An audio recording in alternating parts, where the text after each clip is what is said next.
আসসালামু আলাইকুম। কেমন আছেন সবাই? আশা করি ভালো। আমিও আল্লাহর রহমতে ভালো আছি।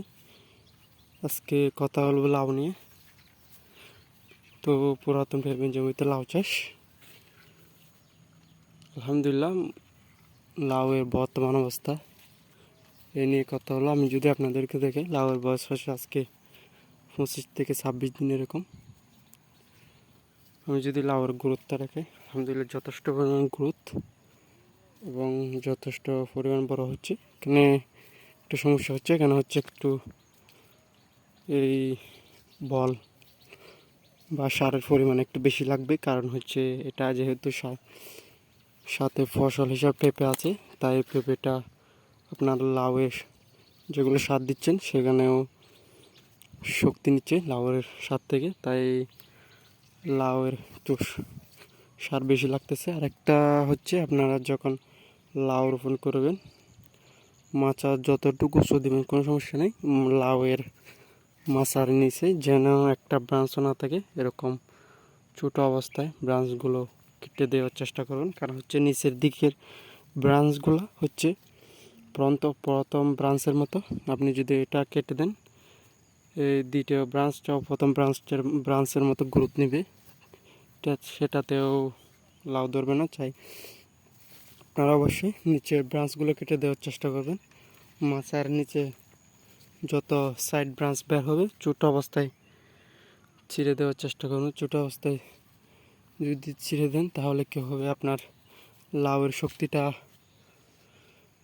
ব্রাঞ্চগুলো খেতে পারবে না, এটা একটু লক্ষ্য করবেন।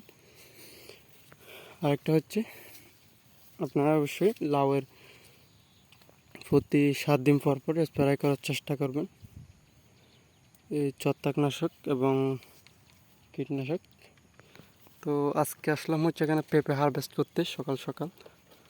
তো ছোট্ট একটা আপডেট দেওয়ার জন্য ভিডিওটা করা।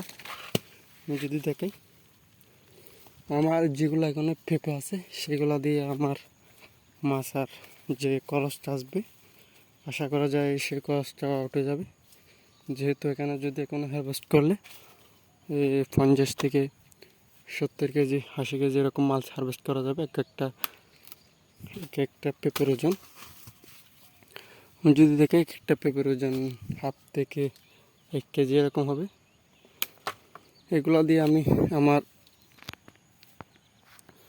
মাছার যে কস্টিং খরচটা হবে সেগুলা হয়ে যাবে।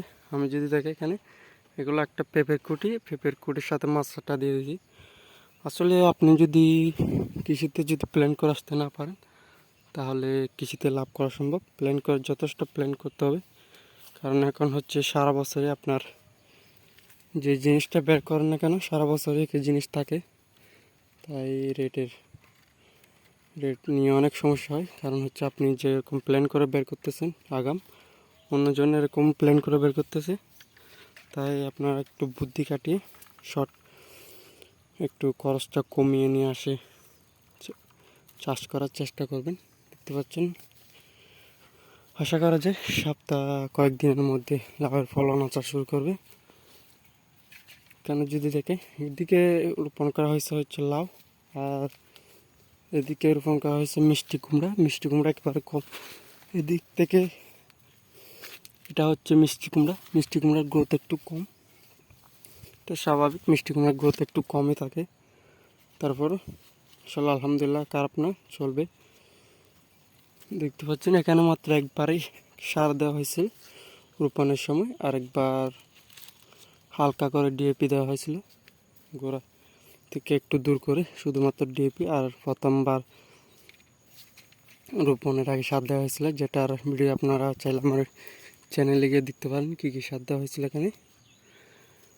এখানে আবারও দ্বিতীয়বার মতো যখন চারার বয়স 30 দিন হবে আবারও সার দেওয়া হবে, রিং করে অথবা মালচিং পেপার তুলে দিয়ে। এখানে মালচিং পেপার সুবিধা অনেক। আমি একটা মালচিং পেপার চারা রোপণ করে দেখলাম যে গুরুত্ব অনেকাংশে কম। আমি যদি সেই চারাটা আপনাদেরকে দেখে, এই চারাটা আমি মালচিং পেপার ছাড়া এমনি রোপণ করে দেখতেছি এখানে গ্রোথ কম এবং ঘাস উঠে যাচ্ছে। পরিষ্কার করা হচ্ছে, তারপরে ঘাস উঠে যাচ্ছে। তাই আপনারা চাইবেন এরকম মালচিং পেপার দিয়ে রোপণ করে, ভালো একটা রেজাল্ট পাবেন। দেখতে পাচ্ছেন শুধুমাত্র যে পরিমাণ মাথা সে পরিমাণ মালচিং পেপার দিলে চলবে।